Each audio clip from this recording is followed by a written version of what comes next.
بسم اللہ الرحمن الرحیم، السلام علیکم۔ میں ہوں سبی کاظمی، آپ دیکھ رہے ہیں فیس بک اور یوٹیوب۔ 15 مئی جمعرات کا یہ دوسرا ویلاگ آپ کے سامنے، اور آپ کی محبتوں کا شکریہ، آپ کے کامنٹس اور ویڈیوز کو جو سپورٹ ہے، سراہنے سے جو حوصلہ ملتا ہے۔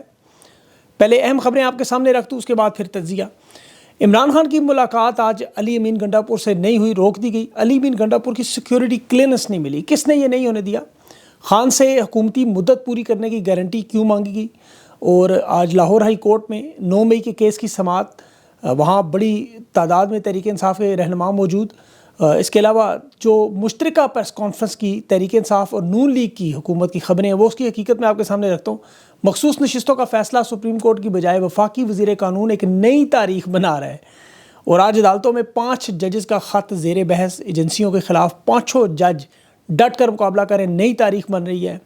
اور D G S P R کی بڑی اہم گفتگو، پاکستان ہندوستان کے معاملات پر سیز فائر میں 2 دن کا اضافہ، امریکی طیاروں کی ہندوستان میں آمد، اور نیو یارک پوسٹ نے جنگ کے اصل نقصانات پر ایک رپورٹ شائع کی ہے۔ اور اس کے علاوہ دنیا کی کچھ خبریں، نائجیریا IMF کا قرض اتارنے والا فری آزاد ملک، پاکستانی حکمران عیاشیوں میں مصروف، قرضے کی خبر پر گھنگرو کیوں منگوائے گئے۔ عرب امارات میں بھی ڈونلڈ ٹرمپ کا بڑا متنازع قسم کا استقبال، خواتین بال لہراتی نہیں، اور پاک بھارت جنگ کا جو تبصرہ بھی وہاں کیا۔ اور یوکرین کا معاملہ، وہاں صدر ترکی پہنچ گیا، وہاں پیوٹن کی بھی آمد ہے، بڑی جنگ ختم ہونے جا رہی ہے۔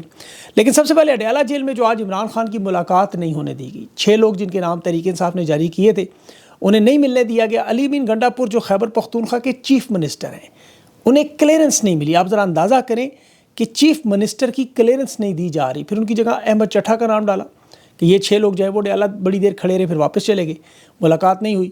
اور قیادت کا کہنا تھا یہ جو خبریں اس وقت تحریک انصاف کی مشترکہ کانفرنس کی آ رہی ہیں حکومت کے ساتھ کہ جنگ کی صورتحال میں پاک بھارت کے معاملات پر یہ نون لیگ کے ساتھ بیٹھ کے پریس کانفرنس کریں گے، یہ غلط خبر ہے۔ اس کا کوئی سر پیر نہیں ہے۔ کچھ صحافی دوستوں نے خبر دی ہے، تحریک انصاف کے کچھ رہنماؤں نے شاید فیڈ بھی کیا، اکثر اوقات یہ واردات بھی ہوتی ہے۔ تحریک انصاف کے ساتھ جو مذاکرات کے معاملے، اس پہ میں نے آپ کو 3 دن پہلے پورا ویلاگ تفصیل سے بتایا تھا کہ ایسا معاملہ نہیں ہوگا، کیونکہ نواز شریف نہیں مان رہا۔ اس کی وجہ طاقتور لوگوں کا جو دھڑا اس کے ساتھ کھڑا ہے، یہ وہی لوگ ہیں جن کی اس وقت بوٹ پالشی میں آپ کو شہباز شریف نظر آتا ہے اور باتیں کرتا ہے۔ یہ کسی صورت میں معاملات کو ٹھیک نہیں ہونے دینا چاہتے۔ جنگ کے دوران جو میٹنگ ہوئی تھی، اس میں نے آپ کو تفصیل سے ویلاگ میں بتایا تھا کہ نواز شریف، شہباز شریف سمیت نون لیگ کی قیادت وہاں موجود تھی کہ عوام کا بڑا دباؤ ہے، خان کی رہائی ہونا چاہیے۔ شہباز شریف سے نون لیگ کے جو رہنما تھے وہ تیار بھی تھے کہ عمران خان کو پیرول پہ رہا کریں، کیونکہ پیرول کی درخواست تو علی امین گنڈا پور نے جمع کروانی تھی۔ ان کا مقصد یہی تھا کہ عدالت اسے پنجاب حکومت کے حوالے کرے گی اور پنجاب حکومت یہ فیصلہ کرے گی کہ اڈیالہ جیل پنجاب میں، لیکن نواز شریف نے انکار کیا کہ یہ جیل مریم نواز کے زیر اہتمام ہے، اس کی وہ اس کی وہ انچارج ہیں۔ لیکن نواز شریف نے جب انکار کیا کہ عمران خان ہمارا نہیں، اسٹیبلشمنٹ کا قیدی ہے، اور یہ مذاق بنا ہوا ہے، جب دل چاہے اڈیالہ کا دروازہ کھول دیں، جب دل چاہے بند کر دیں، ہمیں پتہ ہی نہیں ہوتا، صبح 7:30 بجے ملاقات ہو جاتی ہے، ہم اس کی اجازت ہی نہیں دیتے، تو پیرول کا معاملہ ہمارے پاس ہے، منظوری نہیں دیں گے۔ اس کی باقاعدہ ایک ویڈیو بنی اور اسٹیبلشمنٹ کے اعلیٰ ترین حلقوں کو دکھائی گئی کہ یہ نواز شریف کی فوج آج بھی وہی ہے جو کارگل کے وقت تھی، آج بھی وہی سوچ ہے جو ممبئی حملوں کے وقت تھی، آج بھی اسٹیبلشمنٹ کو وہی سمجھتا ہے۔ بڑی ناراضگی کا اظہار ہوا، جس کے بعد پھر 9 مئی کا راگ الاپنے کے لیے مریم نواز بھی سامنے آئی، وہ ویڈیوز بھی آپ نے دیکھی۔ آج بھی ان کی پریس کانفرنس ایسی، چونکہ نریندرا مودی کے خلاف انہوں نے دوسرا پیغامات نہیں دیے، ٹویٹس نہیں کیے، نام تک نہیں لیا، اور یہ بات بھی آپ کو پتہ ہے اسٹیبلشمنٹ کو ہضم نہیں ہوئی۔ لیکن تحریک انصاف کی حکومت کے ساتھ بیٹھنے کی، میٹنگ کی عمران خان کی طرف سے کوئی اجازت نہیں ہے، یہ بات ذہن میں رکھیں۔ اور یہ بات علیمہ خان نے بھی کنفرم کی کہ عمران خان سے جب پوچھا گیا کہ نون لیگ کے ساتھ آپ بات چیت کریں تو کس چیز پہ بات کریں گے، الیکشن انہوں نے چوری کیا، ہم چوروں کے ساتھ کیا بات کریں بیٹھ کے کہ ہمارا چوری کا مال واپس کریں۔ عمران خان جو اڈیالہ جیل میں، وہ پنجاب میں، جہاں کی مظالم کی ماں، پنجاب میں 1,20,000 چھاپے وہاں پڑے، پنجاب میں صرف 3 صوبوں کے حساب سے ظلم کا، فسطائیت کا آپ نکالیں، ذرا موازنہ کریں ان حالات کا، تو آپ کو اندازہ ہوگا کیا بات چیت ہو سکتی ہے۔ یہ تو 26ویں ترمیم لائی اسی لیے کی تھی عمران خان کو انصاف نہ ملے۔ یہ جو پولی گرافک ٹیسٹ، پولی گرامیٹک ٹیسٹ، یہ پنجاب حکومت کے مطالبے ہیں۔ 9 مئی کے کیسز میں پروسیکیوٹر پنجاب حکومت کے شاہ محمود قریشی کے ساتھ عدالت میں جو ہوا، جس میں انہوں نے کھل کے کہا یہ ڈرامہ کرنا ہے تو کھل کے کریں، کیوں جھوٹے لبادے اوڑھ کے بیٹھے ہوئے ہیں، سریعام قانون کی بدماشی نہ کریں، کم از کم کوئی ڈرامہ ہی کر لیں۔ تو یہ بڑی بدترین فسطائیت کا دور ہے، اور آپ کو پتہ ہے پورا نظام جو ہے اس وقت انصاف کا، وہ جس طرح مچھلی کو پانی سے نکال کے باہر پھینک دینا تڑپتا ہے، اس طرح اس قانون اور آئین کا نظام پاکستان میں تڑپ رہا ہے۔ لیکن روشنی کی آپ کو پتہ ہے امید ہی ہے، 5 ججز محسن اختر کیانی، طارق محمود جہانگیری، بابر ستار، سردار اعجاز اسحاق خان، جسٹس سمن رفت صاحبہ، یہ وہ لوگ ہیں دیکھیں کہ جنہیں تاریخ میں یاد کیا جائے کہ جنہوں نے عہدے حلف عوام اور آئین اور قانون کے لیے اٹھائے، اس کڑے وقت میں آئین کے دفاع کے لیے کھڑے ہیں. آج بھی سیکورٹی ایجنسیوں کے معاملے پر وہ بات کریں، وہ سینیورٹی کے لیے نہیں لڑے. دیکھیں اسلام آباد ہائی کورٹ میں جو سرفراز ڈوگر کو عامر فاروق کی جگہ لایا گیا تو یہ اسی لیے لایا گیا کہ یہاں ساری واردات کیسز کی ہو، ورنہ ایک بھی ایماندار جج ہو تو القادر ٹرسٹ کا آدھے گھنٹے کا ٹوٹل کیس ہے. ان کے پاس پیچھے 9 مئی کا کیس بنتا ہے. اب سلمان صفدر کی آج جو لاہور ہائی کورٹ میں آپ کو پتہ ہے وکالت تھی وہاں کیسز میں عمران خان کے، ویسے تو سارے کیسز ختم ہیں. یہ 2 کیسز بیک وقت اسلام آباد لاہور ہائی کورٹ اسی لیے شروع کیے گئے کہ القادر اور دوسرا 9 مئی تاکہ سلمان صفدر دونوں جگہ نہ پہنچے. وہ لاہور گئے، اسلام آباد میں اس کی القادر ٹرسٹ کی اگلے ہفتے کی ریکویسٹ کی کہ آدھے گھنٹے کا کیس ہے، لیکن حکومت یہ آدھا گھنٹہ پورا نہیں ہونے دیتی، اعتراضات لگا دیتے ہیں چھوٹے چھوٹے. اور عمران خان سے بار بار ایک ہی ڈیمانڈ کی جا رہی ہے کہ سسٹم کو چلنے دیں، نظام کی گارنٹی دیں، لیکن عمران خان اس حکومت کی نظام کی گارنٹی نہیں دے رہے. اور اسٹیبلشمنٹ کے جو لوگ ہیں طاقتور لوگ، انہیں یہ یقین نہیں آ رہا کہ خان جیل سے باہر آ کے خاموش ہوگا، پہلے دن ہی دھرنا ہوگا. تو خان سے اتنے خوف زدہ ہیں، مقبولیت سے خوف ہے، اور جو سسٹم کے بینیفیشری ہیں وہ چاہتے ہیں کام ایسے چلتا رہے. دیکھیں 1.5 سال الیکشن کو تقریباً ہو گئے ہیں اور یہ مخصوص نشستوں کا فیصلہ تک نہیں آنے دیا. سینٹ کے انتخابات نہیں ہوئے کے پی کے. وزیر قانون اعلان آج کہہ رہا ہے کہ سپریم کورٹ فیصلہ دینے جا رہی ہے، اور سب کو پتہ ہے یہ نشستیں نون لیگ اور پیپلز پارٹی کو ملیں گی 78 مخصوص نشستیں. اس کے بعد پھر 27ویں 28ویں ترمیم کی یہ کوشش کریں گے. اور مخصوص نشستوں کا تو ویسے معاملہ ہی بڑا عجیب مجھے لگتا ہے. تحریک انصاف کی دیکھیں جو مخصوص نشستوں کی خواتین اکثر آپ کو اپنے حق کے لیے لڑتی نظر آتی ہیں، کیونکہ یہ نشستیں ہیں، کوئی عمران خان کا کیس تھوڑی ہے کہ وہاں انہیں پہنچنا ضروری ہے. اور وہاں تو عمران خان کی ایک بہن ہے وہی پہنچے گی جس پر تنقید بھی ہو رہی ہے. یہ ویڈیو جو لیک ہوئی، اور اس میں دیکھیں علیمہ خان سے آج جو گفتگو میں پوچھا گیا اس ویڈیو کے بارے میں، انہوں نے بڑا واضح اور سادہ سا جواب دیا کہ ٹریننگ کی ضرورت ہے، پروفیشنلی کیسے بات کرتے ہیں. میرا خیال میں ٹریننگ نہیں، کچھ اور ضرورت ہے. ٹریننگ تو بہت پیچھے رہ گئی ہے. یہ خان کی رہائی کا معاملہ اور بیرسٹر گور کو صاف صاف کہا یہ صرف پیغام پہنچانے کا عہدہ ہے، نگران چیئرمین. فل سٹاپ لگا دیا کہ عمران خان صرف چیئرمین ہے.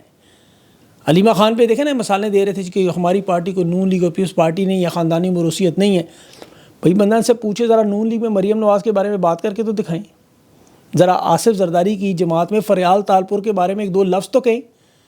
وہ حقیقی معنوں میں آپ کی ساری سیاست کو چیر پھاڑ کے رکھ دیں گے، یقین کریں. یہ یہاں جس طرح عمران خان کی بہنوں کے اوپر جو اٹھتا ہے منہ اٹھا کے بات کر دیتا ہے، یہ بھی نہیں سوچتا کہ عمران خان تو اقتدار میں نہیں ہے، وہ تو جیل میں بیٹھا ہوا ہے. اس کی بہنیں کوئی عہدہ نہیں رکھتی، وہ سیاست میں نہیں ہیں، وہ تو صرف اپنے بھائی کی رہائی کے لیے لڑ رہی ہیں.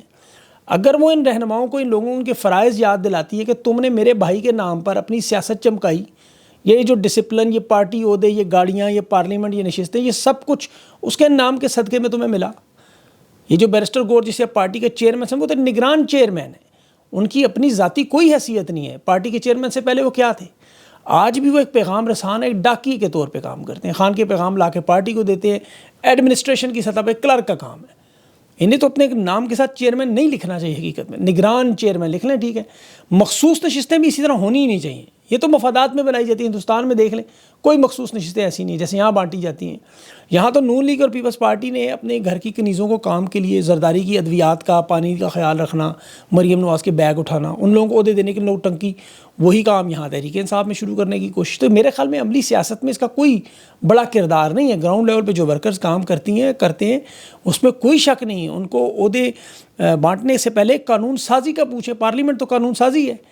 اس وقت تو خیر قانون نہیں ہے، لیکن جب قانون ہو تو پارلیمنٹ کے قوانین کا پوچھیں ان سے، اس حساب سے عہدے دیں، قابلیت اور اہلیت کے حساب سے. لیکن یہاں بدقسمتی سے اب چونکہ حالات ایسے ہیں. عمران خان نے بہرحال یہ جو سیاسی فضا میں مذاکرات کی سختی سے تردید کی ہے کہ وہ پنجاب کی جیل میں قید ہے. ابھی جو انصار عباسی، سہیل وڑائچ، منیب فاروقی، غریدہ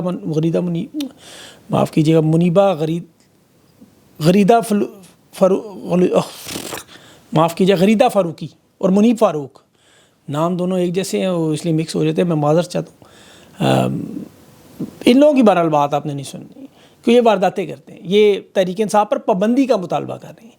کہتے ہیں بنگلہ دیش میں عوامی لیگ پر پابندی لگی، یہاں بھی لگا دیں، دہشت گردی کے الزامات لگا کے جس طرح تحریک انصاف کو پابند کر دیں، کیونکہ سنی ہو جائیں گلیاں اور ان میں ان کا رانجھا اکیلا ہی ریس میں دوڑ کر فرسٹ آئے. یہ ان کی بے شرمی کا عالم ہے کہ دنیا بھر میں یہ تسلیم کرتے ہیں کہ ہم ایک ہائبرڈ نظام میں، جمہوری کہنے سے اب صاف انکار کر دیں. نام اسلامی جمہوریہ ہے پاکستان، لیکن یہاں اسلامی ہائبرڈ نظام خواجہ آصف تسلیم کرتا ہے. دیکھیں جہاں جہاں یہ نظام ہو اس کا انجام کیا ہوتا ہے. اس وقت IMF کا آپ کو پتہ ہے 6.1 ارب امریکی قرضہ ہے ہمارا. ٹوٹل قرضے پاکستان کے 131 ارب ڈالر تک ہے. نومبر 2024 میں 27.5 ارب ڈالر بیرونی قرضہ دینا تھا. چوتھا IMF کا سب سے بڑا مقروض ملک پاکستان. ابھی جو حالیہ 7 ارب کا پیکج منظور ہوا 37 مہینے کا 2.4 ارب کی قسط ہے, یہ ملائیں تو تقریباً 9.4 ارب ڈالر بنتا ہے. IMF کی قسط ابھی ریلیز نہیں ہوئی اور باقاعدہ گھنگرو بھی منگوا لیے گئے, ڈھول بھی منگوا لیے گئے.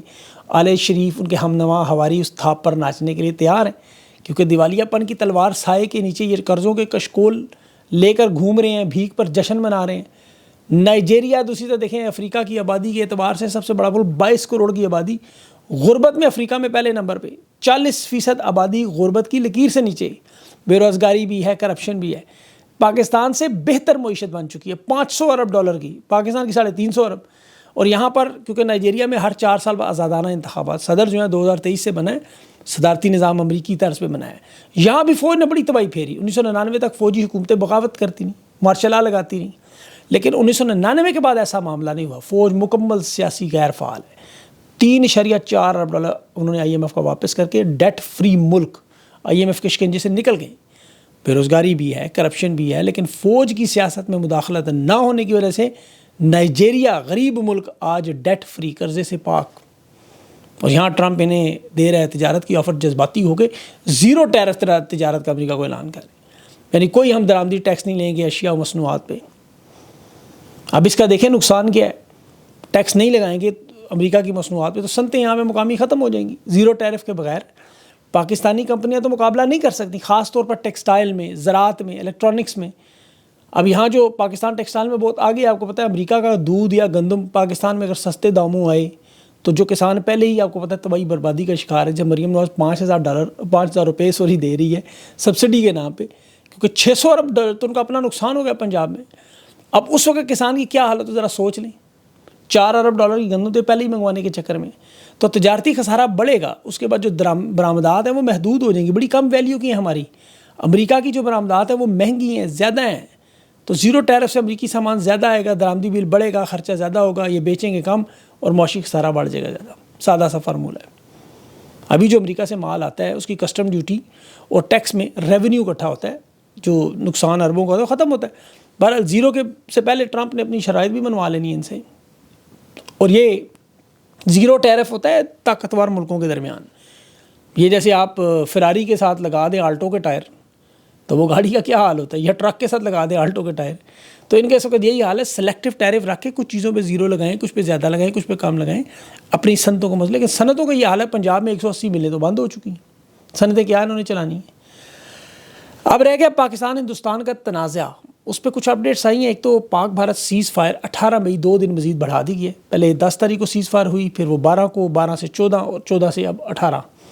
تو یہ جو سیز فائر ہے یہ دونوں DG جو ہیں ملٹری آپریشنز کی تیسرا رابطہ تھا, اور فوج پاکستان کی طرف سے بھارت کے خطرے کو بدستور ریڈ لائن پہ رکھا ہوا ہے. اس کو کم نہیں کیا گیا کہ بین الاقوامی برادری کو, بلکہ ہندوستان کی جو جوہری مواد ہے اس دفعہ اس کے حفاظتی انتظامات کی سہولیات پر سوال اٹھایا جا رہا ہے کہ وہاں پہ خطرناک لاپرواہی کی جا رہی ہے, اور یہ خطے کے امن کے لیے بڑا مسئلہ ہوگا. سیز فائر کے پیچھے دیکھیں گیم تو جاری ہے. امریکہ کے ملٹری کارگو کی طیارے کی ویڈیوز بھی آ رہی ہیں سامنے, وہ بھی دیکھیں, معاملہ اپنی جگہ. پھر پاکستان کی طرف سے جو پہلگام کا معاملہ ہے, اس میں سہیل وڑائچ صاحب نے جو اسٹیبلشمنٹ کے بڑے قریب ہیں, انہوں نے کہا جی اس دفعہ نان اسٹیٹ ایکٹرز تنظیموں کو متحرک نہیں ہونے دیا جا رہا کہ کشمیر میں جا کے کچھ کریں. یہ بڑا خطرناک کام یہ بات کر رہے ہیں سہیل وڑائچ, کہہ رہے ہیں کہ نان اسٹیٹ ایکٹرز کو سختی سے روکا گیا کہ ان حالات میں کوئی ایڈونچر نہیں کرنا. ہم ایسا کام برداشت نہیں کر سکتے کہ بھارت کوئی نیا پورا حملہ کر دے بڑا, کیونکہ وہاں تیاریاں تو جاری ہیں, انہیں تو صرف ایک چھوٹا سا موقع چاہیے. اور دیکھیں جی کا جانا ٹھہر, یہ آج جائے گا, حملہ ہوگا ضرور, یہ یاد رکھیں. جواب کیا آئے گا یہ بھی اب سب جانتے ہیں. اب اس حالیہ نقصانات پر ابھی نیو یارک ٹائمز نے پوری اس 4 دن کی لڑائی میں جو 50 سال کی دہائی کے بعد 2 ایٹمی طاقتوں کا ٹکراؤ تھا, ڈرون میزائل تنصیبات پر چلائے گئے. اب کس کا کتنا ڈیمیج ہوا, سیٹلائٹ امیجز انہوں نے جاری کی. بھارت نے اب تک 5 فوجی جوان جو ہے مرنے کی اپنی کنفرم کی ہے. پاکستان کے 11 شہید ہوئے. بھارت کے 7 طیاروں کا آپ کو پتہ ہے پاکستان کا وہ دعویٰ ہے. ہندوستان کی حکومت 2 تو کنفرم کر رہی ہے, باقی نہیں مان رہی, کہتے ہیں باقی نہیں ہے. پاکستان کے جو فوجی مراکز ہیں انہیں کہنا جی بھارت نے نشانہ بنایا, وہ سیٹلائٹ کی جو ہائی ریزولوشن تصویریں ہیں حملے سے پہلے, حملے کی بعد کی, نیو یارک پوسٹ دعوے کر رہا ہے کہ جی پاکستانی تنصیبات کو بھارتی حملوں میں نقصان پہنچا. میں نہیں اس کو مانتا، کیونکہ ظاہر ہے یہ واردات کرتے ہیں. کراچی سے 100 میل دور پھلاری ایئر بیس پر جو ہینگرز تھے ان کا نقصان کی تصویریں انہوں نے لگا دیں. نور خان ایئر بیس ہے اس کی لگا دیں. اب وہ بڑا معمولی نقصان ہے بھارت نے جو نشانہ بنایا. اب رحیم یار خان ایئر بیس یہ بنا رہے ہیں، میرے خیال میں وہاں تو صرف رحیم یار خان پہ وہ شیخ زاید ایئرپورٹ ہے، اور پنجاب کے سرگودا ایئر بیس پہ بھی انہوں نے کہا جی کہ بھارتی فوج نے وہاں بھی نشانے بنائے ہیں. اب پاکستان کی طرف سے 24 جو بھارتی تنصیبات کو نقصان ہے وہ کہتے ہیں جی بڑا محدود نقصان ہوا ہے، ادم پورہ ایئرپورٹ کا بھی نہیں دکھاتے. تو یہ باعث رپورٹ مجھے لگ رہی ہے نیو یارک ٹائمز کی. بہرحال یہ رپورٹ ہے آپ کے سامنے شیئر کی. اپنا خیال رکھیں، مجھے اگلے انٹرویو تک کے لیے اجازت دیں. اللہ حافظ.